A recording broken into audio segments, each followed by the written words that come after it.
रामकृष्ण मित्रांनो, मस्त सर्वांचं स्वागत आहे माझ्या एका नवीन ब्लॉगमध्ये. मित्रांनो, नाश्ता करायला सकाळ सकाळ चहा चपाती, आईला आळस आलेला किंवा आईला कंटाळा आलेला म्हणून आज मला साधा सिंपल नाश्ता बनवून शिकवला आहे. काही पण कंटाळा आला मग चपाती कशाला करून दिली? साधा सिंपल असं चपाती करायची होती, चहा काय 2 मिनिटात होतो. करून बघ ना, मग समजेल तुला. केलंय हो. कधी केलंय? मेहनत केली. तुम्हाला नाही माहित मी किती कष्ट काढले. काय विचारायचे, कष्टकरी जनता.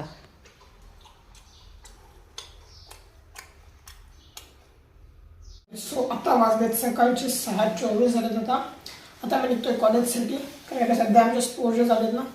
सो आता मी पटकन रेल्वेकडे चालू आहे. सध्या कॉलेजचे कपडे घातले मी कॉलेजमध्ये जाऊन चेंज करून बॅगेत घेतली मी कपडे माझे स्पोर्ट्सची. पण जर आज आपला स्पोर्ट्स असला तर ठीक, नसला तर बघायचे बाकीचे स्पोर्ट्स. असं आपला स्पोर्ट्स फक्त एकच होता, आमचा क्रिकेटच होता. आम्ही बाकी कशी नावच दिलं नाही. क्रिकेट नावामध्ये आम्ही एवढे झालेलो. पटकन निघतो कारण की मी निघून झालं आधीच. Bye bye.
झोपेतून उठलोय बघा. अण्णा इथं बसलेत, अण्णा फिरतायत आपल्या इथं तिथं.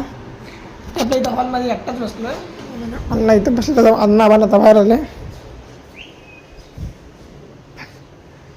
मम्मी पप्पा झोपलेत,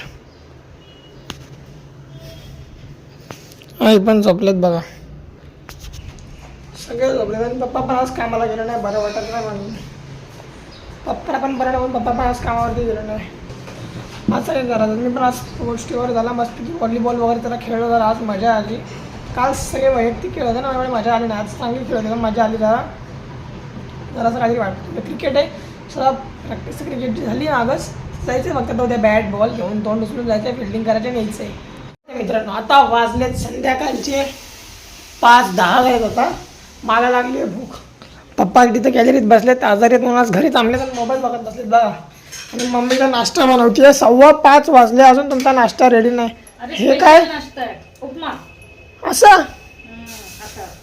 ते पाणी जास्त झालंय त्याच्यात. पाणी जास्त नाही झालं, होईल ते. एवढं पाणी पण उपम्यात पाणी टाकतात? मग बिना पाण्याचा उपमा असतो का? शिजणार कसं ते? उपम्यात पाणी, पाण्यात उपमा. ती डाळ का टाकली पण? चणा डाळ. मग उपमा काय नुसतं रवा टाकून करायचं आणि हिरवी मिरची? हा, साधं सिंपल आपलं. बनवा झाला पटकन. म्हणून मला भूक लागली, मला क्लासला जायचे, नाश्ता पाहिजे बाबा. हो ठीक आहे. बाकी आम्हाला माहिती नाही, आम्हाला नाश्ता पाहिजे जायच्या आधी. हो हो होईल, 5 मिनिटात. 5 मिनिटात बघा. करते आता. आठवा त्याला. हो, थोडंसं पातळ करते, घट्ट नाही करत जास्त. हा बाबा, पातळ खायचं ना. डॉक्टरने ते घशाला इन्फेक्शन झालंय ना, तर डॉक्टरने थोडं असं पातळ खायला सांगितलं. एकदम पातळ नाही होणार, फक्त मऊ राहील. त्यासाठी पातळ बाजूला काढा करून. हो हो, आणि मला घट्ट द्या. तर बघा नाश्ता कसा बनतोय, स्पेशल नाश्ता. खावांचा का कसा झालाय, खास तुमच्यासाठी मम्मीने असा बनवलाय उपमा, पातळ. खावान सांगा कसा झालाय. चांगलं आहे. आता मी पण खाऊन बघतो, बघूयात. काय हो किती कढीपत्ते टाकले त्याच्यात. आता वाजलं संध्याकाळचं 5:30 आणि आता मी ठेवला चहा. मस्त इथे चहा उकळतोय. उपमा तर खाल्ला पप्पांसाठी बनवला पण पप्पांनी उपमा खाल्ला नाही. पप्पांसाठी पातळ उपमा बनवलेला ह्याच्यामध्ये उपमा बघा. पप्पांसाठी बनवलेला का तर मग खाली काही उतरत नाही. बनवणार नाही त्यांच्यासाठी आता. काही नाही बनवणार. खात नाही ते. त्यांच्यामुळे ते पातळ पातळ असं आजारी माणसासारखं आपल्याला खावं लागलं आणि त्यांनी सगळं फेकून दिलं. मित्रांनो कळलं तर मला इकडे पप्पांसाठी उपमा बनणार नाहीये घरात. काय पप्पा अगं माझी तब्येत ठीक नाहीये, मग तुला आता चवीचं बनव बोललं तर ते चव सुद्धा नाही, मग कसं खाणार आजारी माणूस. आजारी माणसाच्या तोंडाला चव नसतेच. हो, चव आणायची असते. जाऊ द्या. घड्याळ बघा, मी चहा बनवतोय स्वतः चहा बनवतो मग त्याचा क्लासला तुम्हाला भेटतो उद्याच्या ब्लॉग मध्ये. पण तसं तर तुम्हाला आजचा ब्लॉग आवडला तर ब्लॉगला लाईक करा. चॅनलवर नसेल चॅनलला सबस्क्राईब करा. भेटू उद्याच्या ब्लॉग मध्ये. Take care. Bye bye. See you. Good night. Sorry good संध्याकाळ.